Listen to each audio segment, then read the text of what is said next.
Iniwan ako ng asawa ko noon na hirap at tuliro, pero ngayon na maayos na ang buhay naming mag-iiba, bigla siyang bumalik.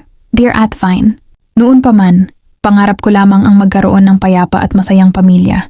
Ako si Melden, isang simpleng ina at may bahay, na puno ng pag-asa para sa kinabukasan ng aking mga mahal sa buhay. Ngunit tila pinagluksaan ako ng tadhana noong ang aking asawa ay naghanap ng iba at iniwan kaming dalawa ng aking mga anak na babae. Napakaliit pa nila noon, hindi pa marunong magbasa, at kailangan ang pagmamahal at kalinga ng isang ama at ina. Sa bigat ng naramdaman kong pagkabigo at lungkot, mas lalo kong hinigpitan ang aking pananampalataya at paninindigan. Alam kong para sa mga anak ko, kailangan kong maging matatag, kailangan kong kumayod, at kailangan kong ibigay ang lahat ng pangangailangan nila dahil sa sobrang hirap ng buhay dito sa atin at kulang ang kinikita ko sa mga maliit na gawain. Napilitan akong magpasya na marahil ay kailangan kong lumayo. Naglakas loob akong mag-abroad.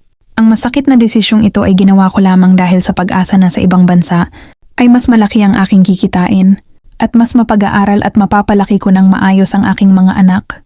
Iniwan ko sila sa pangangalaga ng aking inay, ang kanilang lola, na siyang nagbigay ng lakas ng loob sa akin na subukan ito.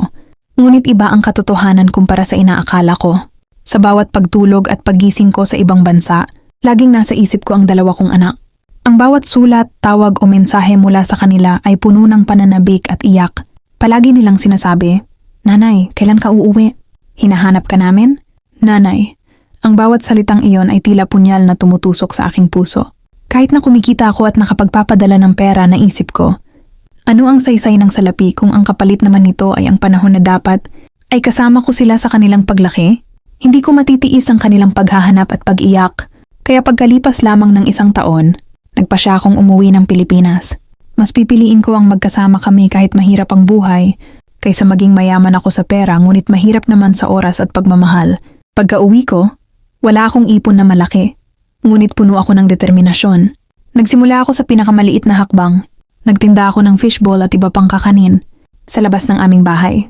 Sa ilalim ng init ng araw at ulan, nakatayo ako sa gilid ng kalsada, humahabol sa mga mamimili.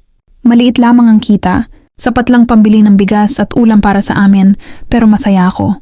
Bawat gabi, nakikita ko ang mga anak ko, nakakapagkuwentuhan kami at yakap-yakap ko sila. Iyon ang tunay na yaman para sa akin noon. Dahil sa sipag, tiyaga at tapat na serbisyo, unti-unting nakilala ang aking paninda. Dumami ang mga suki at nagsimulang lumaki ang aking kita. Hindi ako nagwaldas ng pera.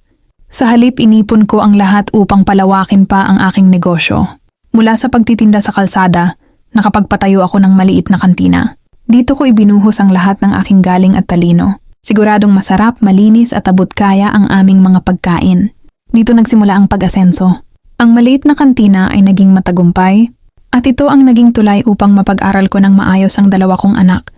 Lumipas ang mahabang panahon ng paghihirap at pagtataguyod. At ngayon ay nakikita ko na ang bunga ng lahat ng aking sakripisyo.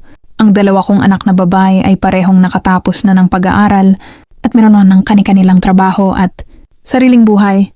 Nakapagpatayo naman ako ng sariling restaurant na patuloy na yumayabong hanggang sa umabot na. Ito sa 7 sangay sa iba't ibang lugar. Mula sa isang ina na umiiyak sa hirap at nag-aalala sa kinabukasan, ngayon ay nakatayo akong tagumpay. Ang lahat ng ito ay hindi lang para sa akin, kundi patunay na ang pagmamahal ng isang ina ay walang hanggan at kayang daigin ang anumang pagsubok sa buhay.